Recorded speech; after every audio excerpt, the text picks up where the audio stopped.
So magandang araw mga sir. So ayan, babalik na naman ako. So ayan, may na-receive akong customer ngayong araw, 50 inches na Hisense, frameless siya. Ang problema, nagbi-blink lang, ayaw magtuloy.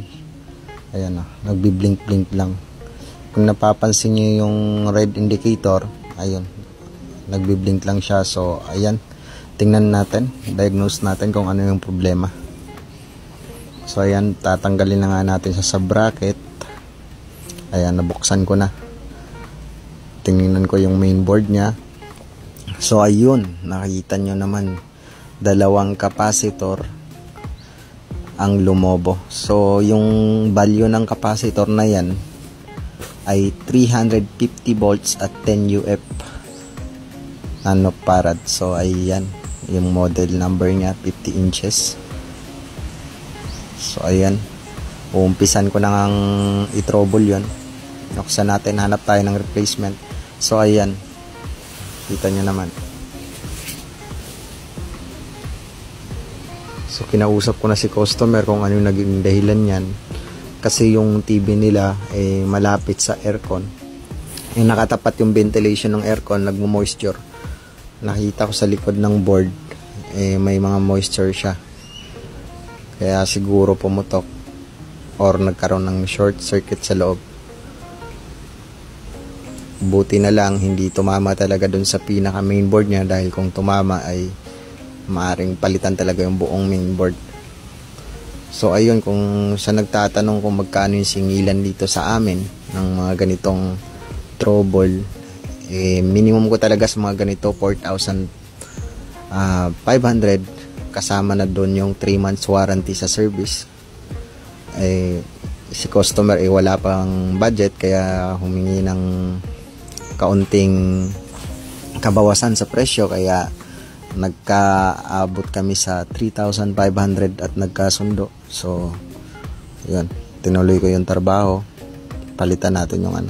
Tapos bago natin simulan palitan yung mga capacitor na yan, check muna natin yung mga diode na katabi niyan. Syempre, para kung may mga short ba or ano yung naging cause pa talaga nung paglobo ng capacitor, mas lalo nating may.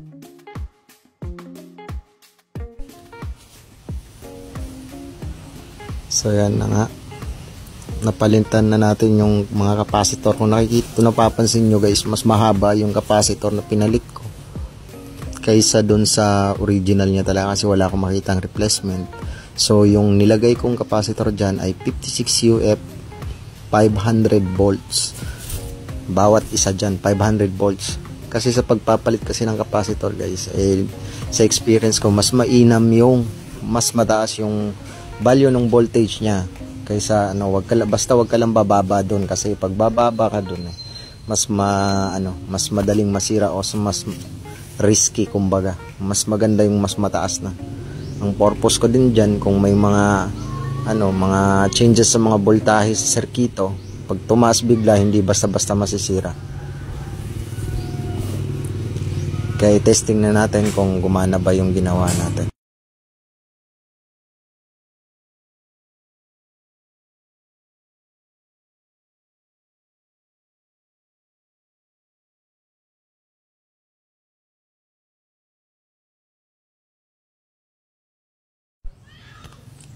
Ayan na nga, nagpatulong na ako kay ma'am para buhatin. Yung anak niya excited na talaga makapanood ng TV, kasi mag-iisang buwan na daw tong sira. So ayan na nga, tuwang-tuwa na yung bata, ready na. So ayun, sinaksak ko na, the moment of truth. Power on natin. Lumabas na yung Hisense.